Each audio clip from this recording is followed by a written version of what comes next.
খুব ভালো জাতের একটা কবুতর, ব্লাড লাইনও অনেক ভালো হবে এবং সাইজটাও মাশাল্লাহ। যাই হোক, আসসালামু আলাইকুম ভিউয়ার্স।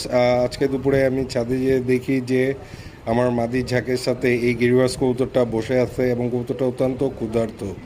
কবুতরটা যদিও অনেক চঞ্চল, বাট খিদার কারণে কবুতরটা বারবারই খাবার দেখে নামতে চাচ্ছিল। তো এটা যেহেতু আমি আমার কবুতরকে বাইরে খাবার দেই না, সেহেতু বাইরে খাবার দেওয়াটা পসিবল হচ্ছিল না। তো এটাকে আমি ধরার চেষ্টা করি। যাই হোক, ফাইনালি কবুতরটা এদিক সেদিক করছিল, অল্প কিছু খাবার মাটি থেকে নিয়ে খাচ্ছিল। তো পরবর্তীতে কবুতরটাই যেখানে কিছু খাবার ফেলে রাখা আছে, তো এখান থেকে সে কিছু খাবার খেয়ে নিয়েছে। পরবর্তীতে আমার খাবারের বাটিতে ও খাবার দেখে ড্রামটার মধ্যে ঢুকে যায়। তো পরে এখান থেকে আমি ওকে